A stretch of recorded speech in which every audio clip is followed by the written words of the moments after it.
पहला भजन पहला भजन भगवान देवात्मा का लिखा हुआ है। भजन बहुत शानदार है, बहुत भव्य है। पुनि भगवान का जीवन का परिचय दिया है उन्होंने इस भजन से। और दूसरा भजन जो है श्रद्धा श्रीमती सत्यावती शर्मा जी का लिखा हुआ है कि हमारे पास हमारे आत्मिक जीवन की रक्षा और विकास के लिए एकमात्र सहारा, एकमात्र इलाज भगवान के श्री चरणों में है। उनसे जुड़े बिना हमारा गुजारा नहीं। भगवान से जुड़ना, उनके शिष्य बनना, उनके श्री चरणों से जुड़ना हमारे लिए नितांत आवश्यक है, सबके लिए। जिस जन को जितनी जल्दी ये बात समझ आ जाए, जितनी जल्दी उसकी उलझन, उसके कंफ्यूजन दूर हो जाए, उतना वो लाभ में रहता है। पुण्यवान के श्री चरणों में कितने ही लोगों को पहली बार में पकड़े गए। कमाल है, कैसी सुंदर विरासत थी। आप देखो, शब्द श्रीमान डॉक्टर चंदूलाल जी, जो भगवान देवात्मा के प्रति अपने आप ही मन में धारणा बना ली थी कि भगवान देवात्मा ऐसे लगते थे जैसे ना डाकुओं के सरदार हो। क्योंकि पंजाब में जो गांव के लोग थे, खेती बाड़ी थी पहले तो, आबादी भी बहुत कम होती थी। मैंने बचपन में खुद देखा, दूर दूर तक टीले होते थे रेत के। हम रेत के टीलों पे खेलने जाया करते थे। तो अब तो बिल्कुल ऐसा लग रहा है दुनिया एकदम जैसे बड़ी स्पीड से बढ़ रही है। अब तो बठिंडा ऐसा लगता है बॉम्बे में आ गए हम, बठिंडा में नहीं है। इतना भीड़ भड़का है, इतनी ऊंची ऊंची बिल्डिंगें हैं, तीन तीन मंजिल से नीचे बिल्डिंग कोई नहीं है। उस वक्त रेगिस्तान था और दूर दूर तक पानी की भी बहुत कमी थी। मैंने बठिंडा में एक कुएं से ऊंट पानी खींचते देखे हैं। आप देखिए कितना पिछड़ा हुआ युग था वो। अपने बचपन में मैंने खुद देखे हैं कि बड़ी वो या टोकनी होती है ना पित्तल की, उस पे लंबा मोटा रस्सा बंधा हुआ, और इतना लंबा रस्सा भी कम से कम 40 फुट लंबा रस्सा हो, या जितना गहरा कुआं है। तो उस कुएं की उस पे चरखी पे चढ़ा के वो टोकनी थी वो कुएं में डालते थे। पानी गहरा बड़ा होता था। और जब वो पानी भर जाता तो जितनी दूर तक वो ऊंट को लेके जाते, जब वो पानी ऊपर आ जाता, टोकनी बर्तन पानी का भरा हुआ, उतनी दूर तक ऊंट जाता। मैंने खुद देखा है ऐसे पिछड़े युग में। और अभी भगवान देवात्मा तो उससे भी बहुत पीछे के युग में की बात है। डॉक्टर चंदूलाल जी का जब उनसे सामना हुआ, तो उस वक्त लोगों में इतना सजने समझने का, फिर वो खेती बाड़ी वाले लोग होते थे, खेती बाड़ी करने वाले गांव के लोग, सीधे साधे कपड़े पहन लेना, सीधा साधा ऐसे सिर पे कपड़ा लपेट लेना, दाढ़ियां बढ़ रही हैं, मूछें बढ़ रही हैं, और पसीने में मजदूरी वाला काम है। तो वो देखने में ऐसे लगते थे जैसे डाकू हो। तो भगवान देवात्मा के कोई श्रद्धावान शिष्य थे, तो बठिंडा में एक चवारा ले रखा था। तो जब भगवान देवात्मा बठिंडा विजिट में जाते, तो वो चवारे में सब इकट्ठे होते, और लोग भी भागे भागे आते कि भगवान के दर्शन करेंगे। तो डॉक्टर चंदूलाल जी वहीं पड़ोस में कहीं रहते थे। तो डॉक्टर चंदूलाल जी ने दो चार बार नोटिस किया होगा भी ये कोई सज्जन है यहाँ चुबारे में रहते हैं, और जब ये आते हैं तो ये भी पीछे पीछे इनके आगे आगे हाथ जोड़ते फिरते हैं, सिर झुकाते फिर रहे हैं। उन्होंने अपने आप ही धारणा बना ली कि ये डाकू लगते हैं, ये डाकू होंगे, और ये जिनके आगे झुकते हैं ये डाकुओं के सरदार होंगे। और चांस की बात है कि बठिंडा स्टेशन बहुत लंबा चौड़ा है। तो रात को हम सैर करने बड़ा जाया करते थे स्टेशन पे, बड़ी ठंडी तक दूर तक हवा चला करती थी। तो वो लोको शेड के पास कहीं भगवान देव आत्मा अपने शिष्यों के साथ गए होंगे, उनको ट्रेन के बारे में बता रहे थे। हम ये भी देखे उनको, भगवान ने ट्रेन के बारे में क्यों बताया उनको। वो गांव के लोग होंगे रिमोट एरिया के, जहाँ ट्रेन होगी नहीं, वो ले गए होंगे भी चलो आपको ट्रेन दिखा के लाते हैं। मेरा अपना मैं अनुमान लगाता हूँ गांव के लोगों को। तो वो ट्रेन के बारे में बता रहे थे। तो डॉक्टर चंदूलाल जी वहां से पास से उनके गुजरते गुजरते रुक गए। भवन की बोलचाल में उनको कुछ आकर्षण लगा, तभी रुके। बस थोड़ा सा दूर खड़े होकर रुक गए कि देखे क्या कहते हैं। तो भगवान की दृष्टि पड़ी, उन्होंने पास बुला लिया कि भाई आप भी पास आ जाओ, भगवान तो हित अनुरागी हैं, जो भी आ जाए। तो वो डरते डरते पास आके खड़े हो गए। तो भगवान देव आत्मा उन अपने शिष्यों को बता रहे थे कि ये रेल के डिब्बे हैं, कितना वजन है हम अनुमान लगाएं। और ये रेल इंजन है, पुराने इंजन होते थे उसके भाप से चलने वाले। तो भगवान ने बताया कि इसके एक पोर्शन में पीछे डिब्बे में कोयला है, और एक एक जगह इसमें खूब पानी भरा हुआ है, और ये भट्टी जलती है, जलाई जाती है, उसमें आग में वो पानी को खूब तपाया जाता है, फिर उससे स्टीम बनती है। उस स्टीम को इंजन के एक प्रोसेस में से इंजन से पास ऑन किया जाता है। तो स्टीम के प्रोसेस से प्रेशर से, जब वो प्रेशर जाता है स्टीम का आगे को निकलने के लिए, तो उससे जो अंदर का सिस्टम घूमता है, उससे वो नीचे वाला पहिया जुड़ा हुआ है, पहिए घूमते हैं, पहिए घूमते हैं तो इंजन दौड़ता है। तो जो पीछे श्रृंखला से वो डिब्बे जुड़े हैं वो भी दौड़ते हैं। तो भगवान बता रहे थे ये स्टीम की पावर से, भाप की पावर से रेल इंजन दौड़ता है, और ये हजारों मील दूर तक ये इन डिब्बों को खींच के ले जाता है। भगवान ये बता रहे थे कि जैसे ये रेल, ये भाप की शक्ति इतनी जबरदस्त है कि हजारों मील दूर तक इतने वजनी इंजनों को ले जाती है आराम से। उसी तरह मनुष्य के जो भाव हैं, अच्छे हैं या बुरे हैं, बुरे हैं तो भी, अच्छे हैं तो भी, तो उसको बहुत दूर जीवन में बहुत दूर तक ले जाते हैं। तो भगवान ये बता रहे थे कि भावों में इतनी शक्ति है, और भगवान ये समझा रहे थे कि नीच भावों से छुटकारा पाओ और उच्च भावों में विकास लाभ करो, तभी तुम्हारा भला होगा। तो उन गांव के शिष्यों को भी बात समझ आई होगी, डॉक्टर चंद्रलाल जी को तुरंत समझ आ गई। बस वहीं से भगवान के हो गए, फिर वो समाज में ही उन्होंने प्राण त्यागे हैं। आप देखिए कि कितना कमाल की उनकी विरासत रही होगी, आत्मिक पूंजी कैसे लेकर आए होंगे। श्रद्धा जी, पहला साधु सुना, 13 साल की बच्ची, बस तुरंत भगवान की हो गई। श्रद्धे पंडित परमेश्वरदास जी, श्रद्धे श्रीमान अपना कनल जी, हमने सुना कि बचपन से ही वो बहुत आकांक्षी थे, भाई मोहन देव जी के संपर्क में आए। वो तो शुरू शुरू में भाई मोहन देव जी को भी सबसे महान आत्मा समझते थे। धीरे धीरे उनको स्पष्ट हुआ कि सबसे महान तो कोई और है इनके गुरु, और धन धन हो गए। कमाल है। हाँ जी। और श्रद्धेय श्रीमान देवर सिंह जी, अभी यूनिवर्सिटी में, रुड़की यूनिवर्सिटी में पढ़ते थे, वहां साधन कराने लग गए, अभी स्टूडेंट थे वो, कितनी दूर। कहने का अर्थ ये है कि इतनी अच्छी आत्मिक पूंजी लेकर आए कि तुरंत पकड़े गए। तो कितने सौभाग्यवान है। तो पुण्यवान का जीवन का परिचय जो है, ये भगवान ने खुद भजन लिखा है, ये वो ही लिख सकते थे, क्योंकि देव आत्मा को देव जीवन का पता है, हमें नहीं पता। हम लिखते तो तुकबंदी होती, या जिसने भगवान की शिक्षा को बहुत अच्छी तरह पढ़ा है, बरसों पढ़ा है, जिया है, जैसे श्रद्धेय श्रीमान देवर सिंह जी, जिन्होंने इतना शानदार भजन लिखा है, अद्वितीय है रूप तुम्हारा जन समाज में हे भगवान। उसी तरह ये है, अद्वितीय जीवन व्रतधारी, ये दोनों महोत्सव पे गाए जाते हैं। तो कितना सम्मान है इन भजनों का। और ये विश्व गीत है, धर्म जगत के विश्व गीत है। जब सारी दुनिया को पता लगेगा ना विज्ञान मूलक धर्म का, ये सिर चढ़ के बोलेंगे गीत ये सारी दुनिया के। तो भगवान ने क्या लिखा है इस गीत में, इसका भगवान ने व्याख्या भी दी है देव शास्त्र चौथे खंड के जो लास्ट वाले अध्याय है ना, उनमें से एक में है। 4 अध्याय है शायद, उनमें से एक में है।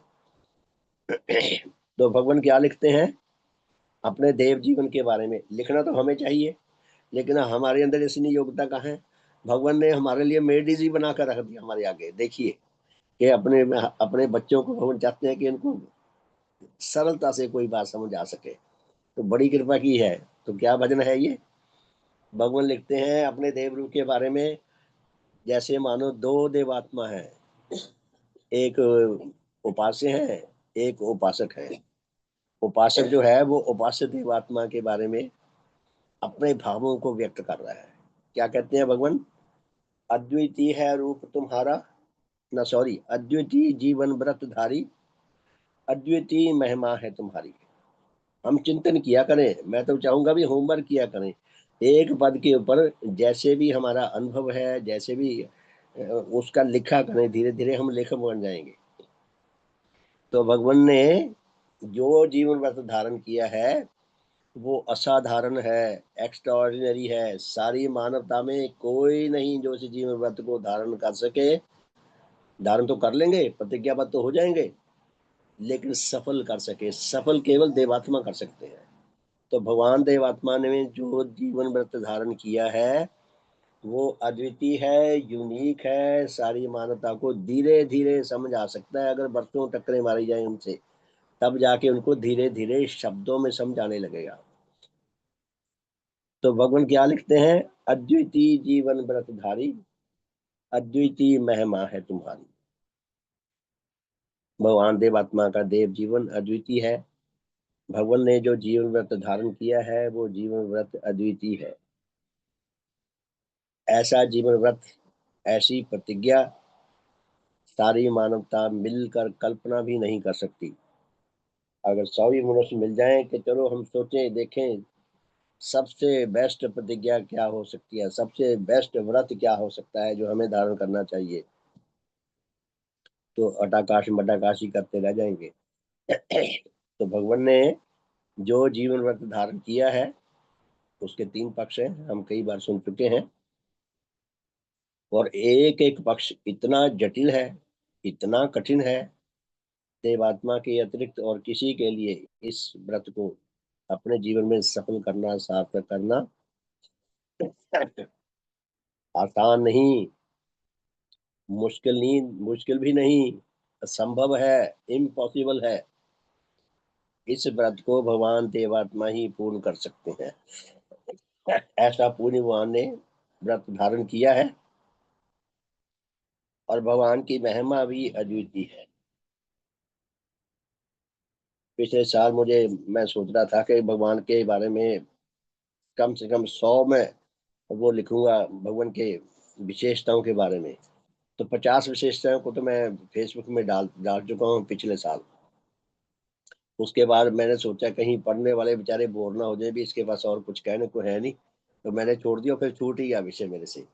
तो भगवान की विशेषताएं कितनी है ये भगवान को पता है। सचमुच में भगवान देवात्मा की महिमा अद्वितीय है।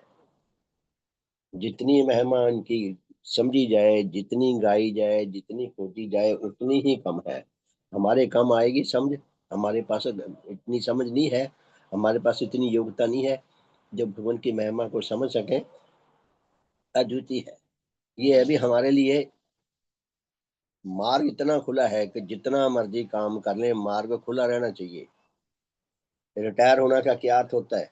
रिटायर होने का मतलब रिटायर, दोबारा थक जाना। पहले एक बार थक गया, दोबारा फिर थक गया, रिटायर, दूसरे बार थक गया।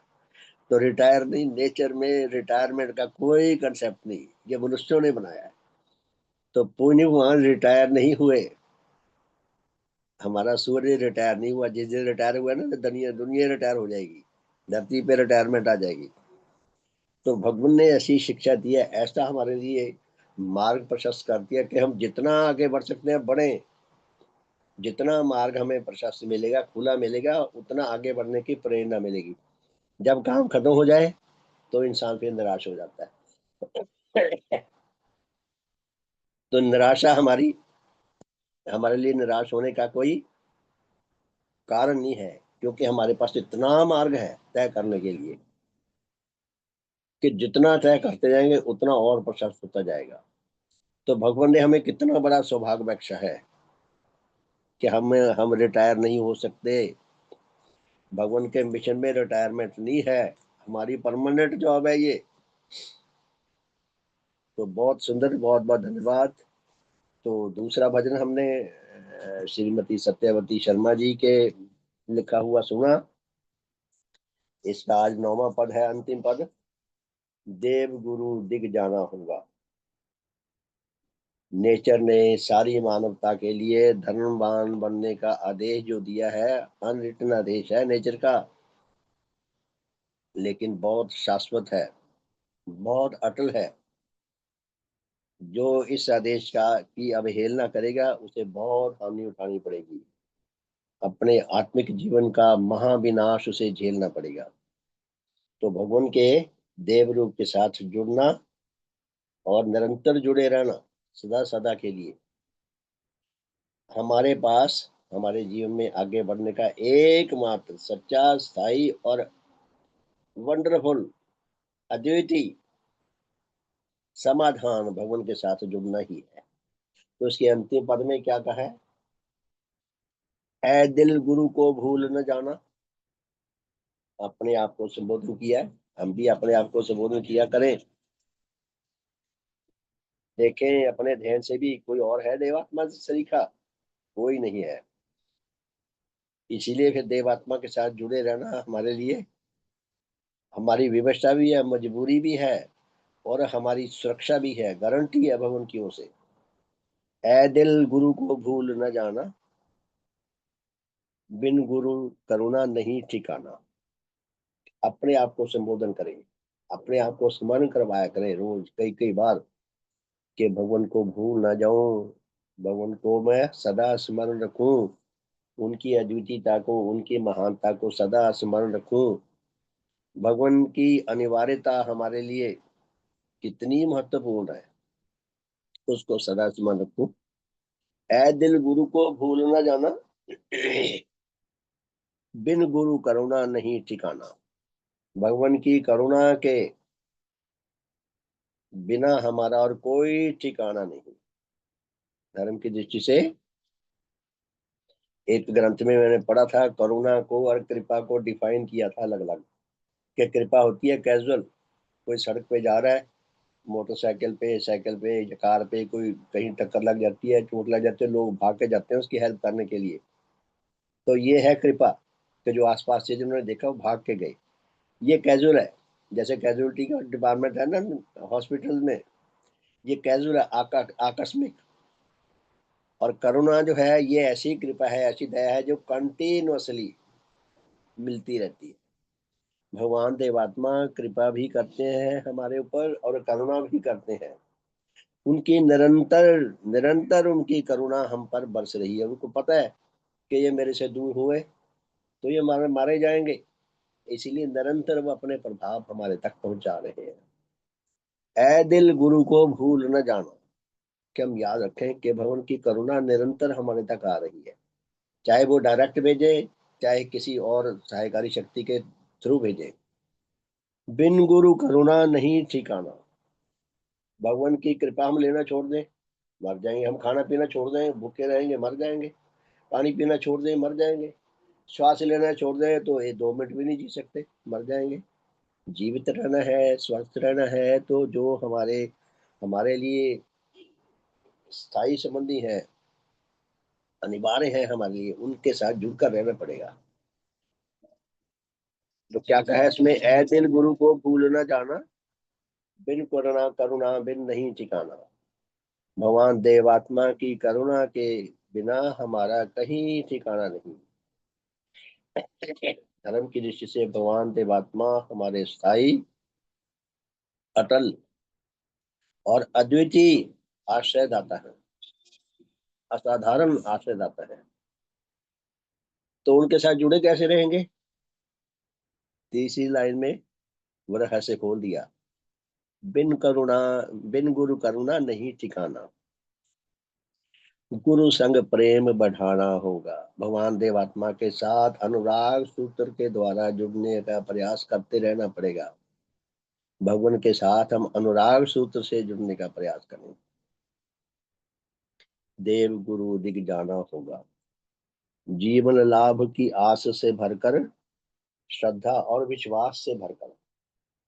कि एक तो जीवन लाभ करने के लिए हमारे अंदर गहरी तड़प हो, गहरी आकांक्षा हो, और फिर जिनसे जीवन मिलता है उनके प्रति गहरी श्रद्धा हो, और उनके देव रूप पर गहरा विश्वास हो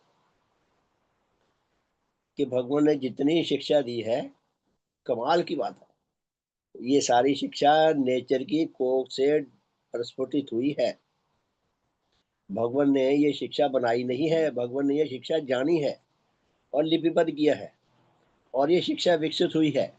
और वैज्ञानिक विधि से भगवान ने इस शिक्षा को जांच लिया, परख लिया, हमें भी अधिकार दे दिया कि आप, अगर आपको विश्वास नहीं था भाई, जांच परख के देख लो, और गुरु को भी ट्राई कर लो, मुझे भी कर लो, अगर आपको कहीं और फायदा लगता है वहां चले जाना। तो पहला ही पद इतना वंडरफुल है, जीवन लाभ की आस से भरकर, श्रद्धा और विश्वास से भरकर आगे कदम बढ़ाना होगा, देव गुरु दिख जाना हो। प्यारे साथियों, हमारा कितना बड़ा सौभाग्य है। काश हमें हमारे स्वभाव का पता चल जाए, बोध हो जाए, ताकि हम अपने स्वभाव को खोने से बचे रह सकें। तो सबका शुभ हो। बहुत बहुत सम्मान के योग प्यारे धर्म साथियों, हम भगवान देवात्मा की जीवन गाथा के 25वें परिच्छेद का पाठ कर रहे हैं। तो 25वें परिच्छेद के ये मेरे पास जो है 1953 का है ये एडिशन।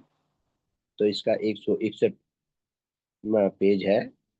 मैं पढ़ता हूँ इसमें जहां तक छोड़ा था कि भगवान देवात्मा को तड़पाने वाले, दुख देने वाले, गुमनाम चिट्ठियां लिखने वाले, गुमनाम इश्तहार छापने वाले, उनको उनके प्रति बुरी कामना करने वाले कैसे कैसे शब्द लिखे हैं कि ऐसे ऐसे विज्ञापन छापते थे कि कोई राक्षस आकर इसका गला घोट दे, कि कोई राक्षस आए और देवात्मा का गला घोट दे। ये हमारे धर्मों का दुश्मन है, ये हमारे धर्मों को उल्ट पुल्ट किए जा रहा है, ये हमें सबको भटके हुए नीच जीवनदारी बता रहा है। अरे भाई, समझने का प्रयास तो करो, समझ तो लो, उसके बाद विरोध कर लेना अच्छी तरह समझ के, तर्क से समझ लो अच्छी तरह। तो भगवान कहते भी मेरे प्रति लोगों का ऐसा बोलना था। तो यहाँ से शुरू करते हैं। तो भगवान फरमाते हैं कि इस विरोधता ने बढ़ते बढ़ते सन 1892 में तूफान की शक्ल कबूल कर ली। विरोधता बहुत ज्यादा बढ़ गई 1892 में।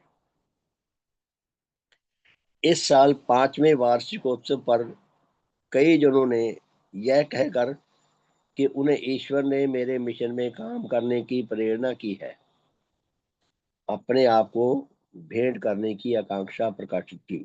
वह कहते कई लोग मेरे पास आए और ये उन्होंने ये कहा कि हमें ईश्वर ने प्रेरणा दी है कि हम आपके मिशन में जीवन भेंट करें, आपके इस मिशन में सेवाकारी होने के लिए आए हैं। अब भगवान क्या कहते हैं आगे। यह लोग यद्यपि कई बड़े बड़े पापों को त्याग चुके थे, जो भगवान की शरण में आए, ऐसे लोग कहते कई मोटे पाप तो उन्होंने त्याग दिए थे, परंतु उनके हृदयों पर नाना वासनाओं और उत्तेजनाओं का बहुत बड़ा अधिकार था। वासनाओं और उत्तेजनाओं का अधिकार बहुत था, फिर भी उनके ऊपर वह आत्म श्लाघा यानी कि आत्म प्रशंसा के, आत्म श्लाघा के अनुरक्त थे, अनुरागी थे, प्रशंसा अनुरागी थे। वह नाना नीच गतिदायक रुचियों और ख्वाहिशों के दास से, नीच गतियां बहुत करते थे, बड़ी नीच कामनाएं होती थी उनकी। उनमें से कई ईर्ष्यापरायण थे, कई ईर्ष्या से भरे रहते थे, और कई द्वेष व प्रतिशोध का महाभयानक भाव रखते थे। कईयों में द्वेष था, द्वेष यानी कि वो प्रकाश था घृणा की। फिर वो प्रतिशोध भी उतर आता, अभी मैंने बदला लेके छोड़ना है। वह प्रतिशोध का महाभयानक भाव रखते थे। वह अपनी किसी अवज्ञा और अपने किसी अपराध के लिए टोके जाने पर जल भुनकर आग का सुर्ख अंगारा बन जाते थे। और उन कहती है अगर ऐसे जनों को थोड़ा टोक देते ना, भाई आपके अंदर ये गलती है, आप ऐसी गलती करते हैं, इसको ऐसा ना करा करो, ठीक कर लो, तो कहते बिल्कुल जल भुन के आग का अंगारा बन जाते थे। और अपने परम हितकर्ता को भी शत्रु के रूप में देखने लगते थे। किसी दुश्मन से तो अपनी आलोचना क्या सुननी है उन्होंने, अपने परोपकारी को भी अपना शत्रु मानने लग जाते थे कि ये हमारा शत्रु है जो हमें ये टोकता है। भगवान क्या बता रहे हैं, स्टैंडर्ड बता रहे हैं धर्मवान बनने के, कि ये स्टैंडर्ड के उल्टा ही ये बातें। जो ऐसा व्यक्ति है वो धर्मवान नहीं बन सकता जब तक इनका त्याग ना कर दे। तो फिर,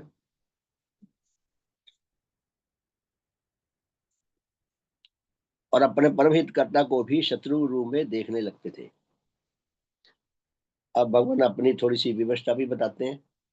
भगवान कहते हैं कि मैं यद्यपि ऐसे जनों की ऐसी अवस्था से बहुत क्लेश पाता था, कहते जैसा उनकी आत्मिक अवस्था थी तो मुझे बहुत दुख होता था, कई प्रकार की वो डिस्टर्बेंस मेरे लिए पैदा करते थे।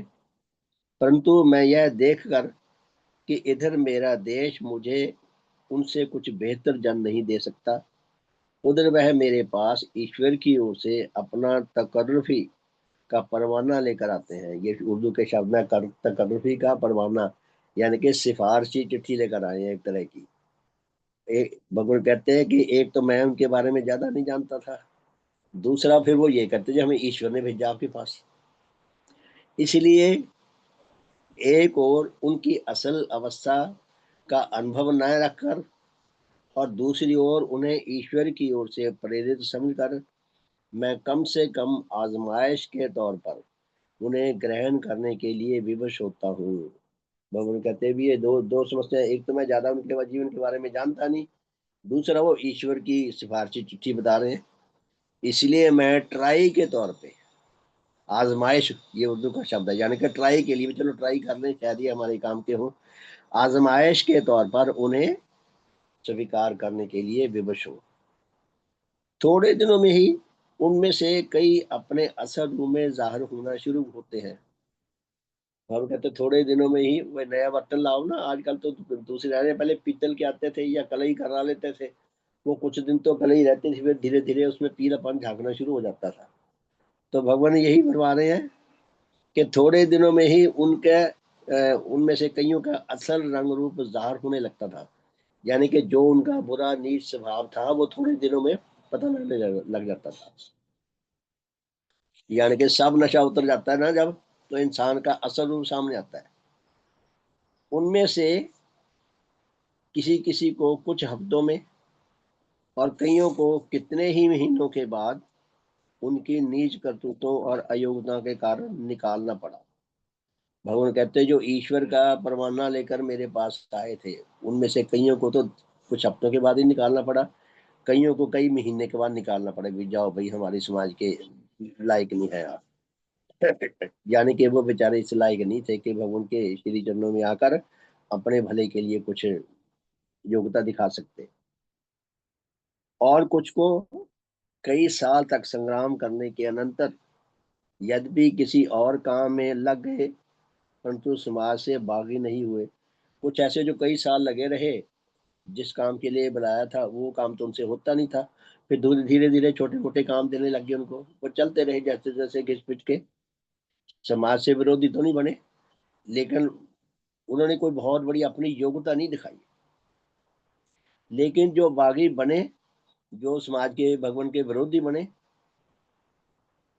उनमें से कई जनों ने उसी समाज में जाकर पनाह ली, उसी समाज में जाकर उन्हीं लोगों में जाकर आश्रय लिया जिससे वह पहले खुद निकलकर मेरे पास आए थे।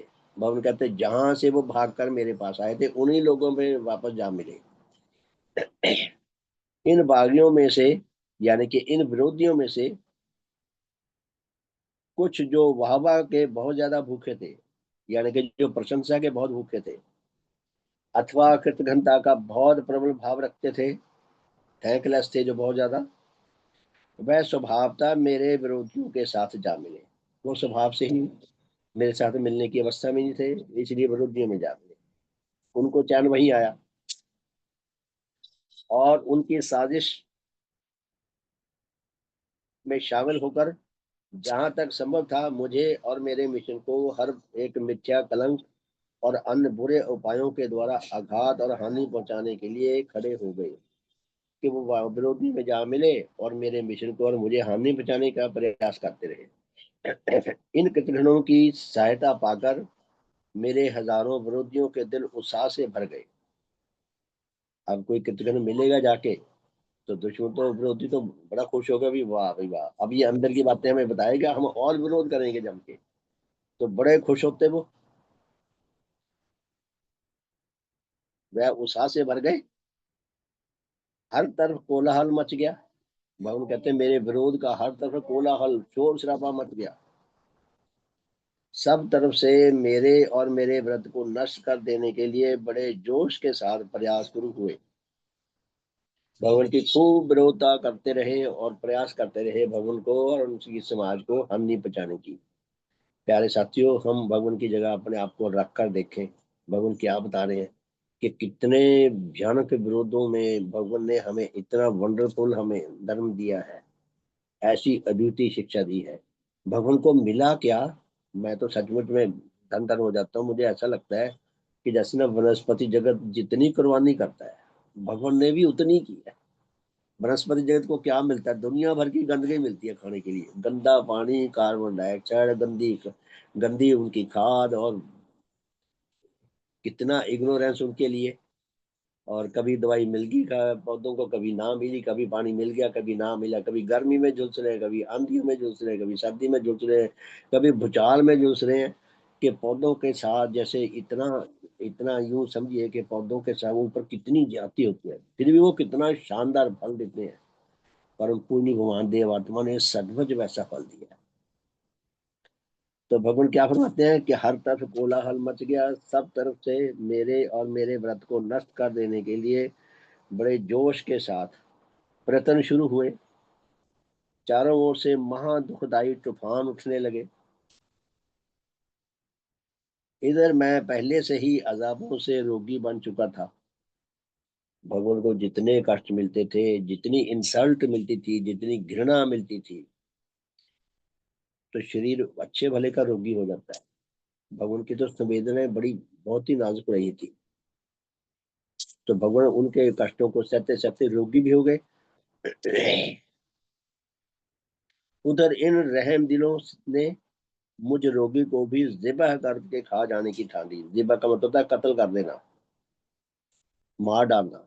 हम कहते ही ये मेरे विरोधी मुझे मार डाल के जैसे ना खा जाना चाहते हो, इतना उनका विरोध बढ़ गया।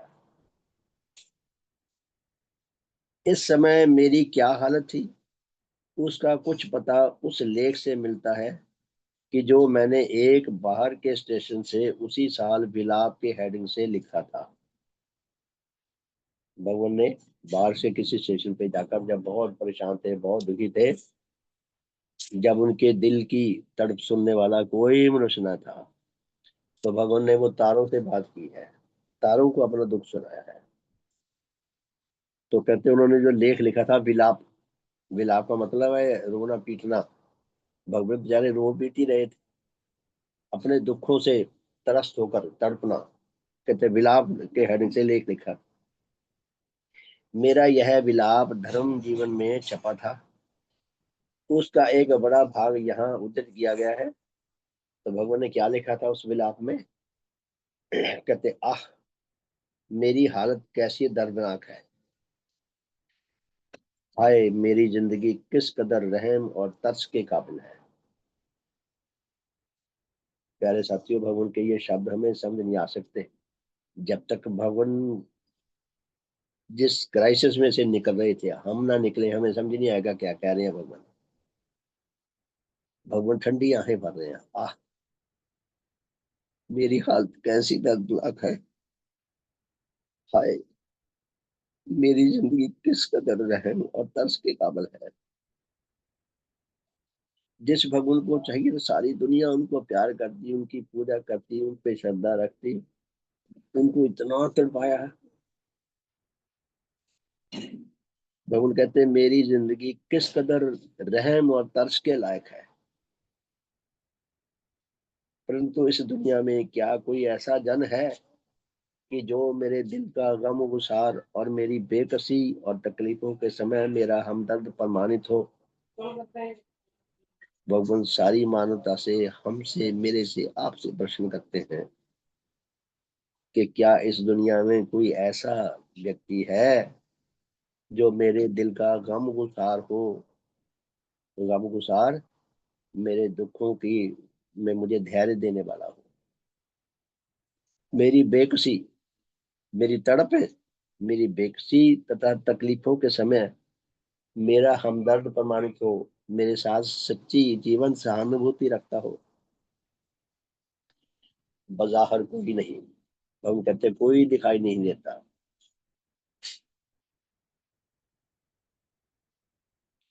क्योंकि मेरी तकलीफों को और तो और वह जो मेरे निकट रहते हैं वह भी ठीक तौर से अनुभव नहीं कर सकते। भगवान को पता है अभी ऐसा क्यों है। कहते हैं मैं जो भगवान को तकलीफें हैं, जो भगवान के बोध हैं, दुख तकलीफ के भी, अब हम बोधहीन हैं, पत्थर दिल हैं। जब हमें दिखते ही नहीं तो हम उनके गम गुसार कैसे बनेंगे, उनके साथ सच्ची सहानुभूति करने वाले कैसे बनेंगे। तो भगवान क्या कहते हैं, मेरे कष्टों को, मेरी तकलीफों को और तो और वह जो मेरे निकट रहते हैं वह भी ठीक तौर से अनुभव नहीं कर सकते। और जब वह अनुभव ही नहीं कर सके तब फिर उनके भीतर यदि कुछ हमदर्दी हो भी तो वह मुझे कैसे मिल सकती है? अगर उनके अंदर कोई हमदर्दी हो भी, जब बोध ही नहीं है। अगर मुझे आपको कोई चीज चाहिए, मुझे बोध ही नहीं है आपको ये चीज चाहिए, तो मैं कैसे आपको वो चीज पेश कर सकता हूँ? इसीलिए भगवान क्या कहते हैं, इसलिए मैं मखसूस अजाब को अकेला ही सहने के लिए विवश हूँ।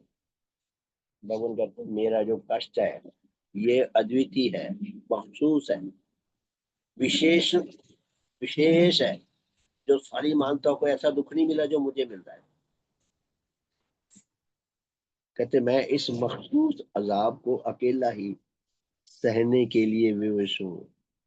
नेचर ने ये दर्द मेरे ही हिस्से दिया है और वह निश्चय अब मुझी को सहन करना पड़ेगा। एक महिला बच्चे को जन्म देती है तो बच्चे का प्यार, बच्चे का स्नेह उसको बहुत बल देता है, इतनी कष्ट उठाकर भी। लेकिन उसे पता है मुझे बदले में ये मिलेगा। अब भगवान यहाँ पता ही नहीं आगे क्या बनेगा क्या नहीं बनेगा। भगवान कहते हैं मैं इस कष्ट को सहने के लिए विवश हूँ। हाय, मैं अपने इस निराले अजाब के विचार से किस कदर अकेला हूँ। भगवान कहते हैं जो मुझे दुख मिल रहा है ये बहुत ज्यादा दुख है, बड़ा भयानक है। प्यारे साथियों, हम देखें वैज्ञानिकों को जिंदा जला दिया, जिंदा जलाया, उनको घंटे 2 घंटे का दुख होगा। दुख तो बहुत ज्यादा है, बहुत बड़ा अपराध किया है जिन्होंने जलाया। लेकिन वो घंटे 2 घंटे में दुख भी खत्म हो गएगा। जब वो खत्म हो गए, भगवान को बरसों बरसों तड़पाया गया। ईसा मसीह को उस पे क्रास पे टांग दिया गया। उनको भी घंटे 2 घंटे 4 घंटे 6 घंटे 1 2 दिन का दुख रहा होगा। भगवान को बरसों दुख मिला है। शारीरिक दुख अलग प्रकार का है, मानसिक दुख अलग प्रकार का है, मौसमों का दुख अलग प्रकार का है, आत्मिक दुख सबसे ज्यादा दुख देने वाला है। और देवात्मा का जो दुख है वो तो हम मनुष्यों की पहुंच से बाहर है, हमें पता ही नहीं है। तो भगवान क्या कहते हैं, कितने मार्मिक शब्द हैं, मैं इस मखसूस अजाब को अकेला ही सहने के लिए विवश हूँ और मैं निश्चय अब मुझी को सहन करना पड़ेगा। आए, मैं अपने इस निराले अजाब के विचार से किस कदर अकेला हूँ। हाय, मेरा इस दुनिया में कोई नहीं।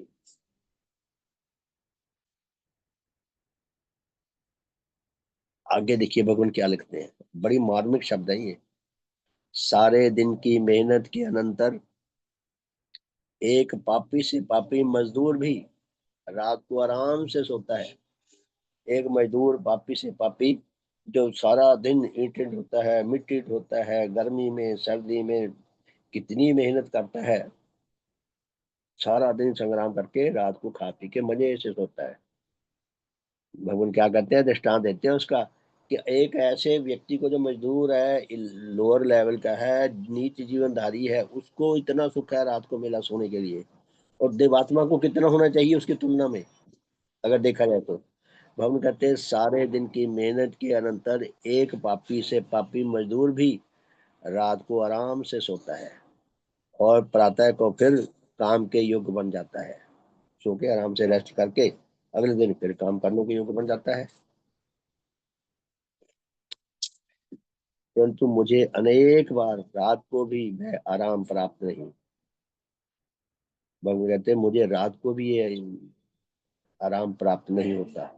आ, मैं उस आवश्यक आराम से भी वंचित किया जाता हूँ जो बहुत जरूरी है। आवश्यक आराम है वो भी भगवान कहते हैं मुझे उससे वंचित रखा जाता है, कि जो इस दुनिया में छोटे से छोटे जानदार, एक छोटे से छोटे जीव को भी प्राप्त है, मुझे उस आराम से भी वंचित रखा जाता है। फिर भगवान कहते हैं फिर ये सब अजाब मुझे कहाँ से पहुंच रहा है, ये मुझे कष्ट कहाँ से मिल रहा है? क्या यह मेरे किसी पाप का फल है? कदापि नहीं, क्योंकि मैं खुद पाप से रहित हूँ। भगवान कहते हैं क्या ये मेरे किसी पाप का फल है? मैं तो कोई पाप करता नहीं। वो देवात्मा है, साधारण मनुष्य नहीं है। मैं पाप से कहते रहित हूँ। आम लोगों को तो ये बात समझ नहीं आएगी। फिर क्या यह मेरी किसी शारीरिक प्रवृत्ति व वासना व उत्तेजना व जोश का फल है? क्या ये कहते हैं कि मेरी किसी वासना शक्ति का फल है कि मेरी कोई वासना शक्ति कंट्रोल से बाहर हो गई इसीलिए मुझे दुख मिल रहा है? कदापि नहीं। क्योंकि उनमें से कोई प्रवृत्ति, कोई वासना उत्तेजना ऐसी नहीं जो मुझ पर गालिब हो और जिस पर देवत्व का अधिकार ना हो। हम कहते हैं सारी की सारी वासना शक्तियां मेरे चरणों में कुत्ते की तरह खेलती हैं, यानी कि उनका नियंत्रण, भगवान का नियंत्रण पूरा है। फिर इस दुख और अजाब की बुनियाद कहाँ है? ये दुख और अजाब कहाँ से मिल रहा है? निश्चय उन लोगों के नीच जीवन से कि जिनके उद्धार और विकास साधन का भार मेरे सिर पर है।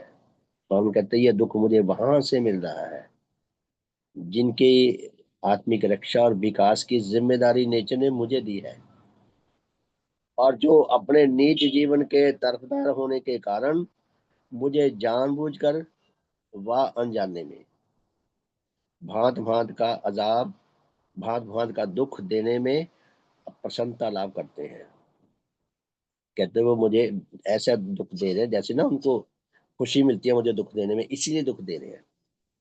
मानो जिसमें मेरा दुख है उनमें उनका सुख है, कि ऐसा लगता है जैसे ना मुझे दुख देने में उनको मजा आता है, इसीलिए मुझे दुख दे रहे हैं। तो प्यारे साथियों, हम थोड़ा अनुमान लगाएं कि भगवान का काम कितना कठिन है, कितना जरूरी है। जितना कठिन है, जितना जरूरी है, और उनकी तुलना में जैसी हमारी योग्यता है, हम कितने अयोग्य हैं, गारंटी से फेल हो जाएंगे अगर भगवान का सहारा नहीं मिलेगा हमें। पेपर देने जाते हैं ना, बच्चे डरे हुए होते हैं बहुत ज्यादा, तो हमारा तो पेपर बहुत ज्यादा टफ है। भगवान के साथ हमें अनुराग सूत्र में जुड़े रहने की आवश्यकता है। मैं जुड़ा रह सकूं, आप साथ जुड़े रह सकें और अपने अंदर गहरा आकर्षण पैदा करें देव आत्मा के देव रूप के प्रति। सबका शुभ हो, सबका हित हो, सबका मंगल हो, सबका कल्याण हो। बहुत बहुत धन्यवाद। भगवान देव आत्मा की जय। भगवान देव आत्मा की जय। भगवान देव आत्मा की जय। भगवान देव आत्मा की जय। सबका शुभ हो, सबका हित हो, सबका मंगल हो, सबका कल्याण हो। बहुत बहुत धन्यवाद जी। शुभ संध्या। तो रात को मिलेंगे 8:40 से 9:30। शशि अग्रवाल जी, शुभ हो बहन जी। नहीं अच्छा सीमा आप जी, वैसे ही लग गई उंगली। सीमा जी शुभ, शुभ हो सीमा जी। ठीक है जी, धन्यवाद। सबका शुभ हो, बहुत बहुत धन्यवाद। तो रात को मिलते हैं जी 8:40 पे, और फिर कल प्रातः मिलेंगे 5:30 से 6:30। बहुत बहुत धन्यवाद। शुभ संध्या जी।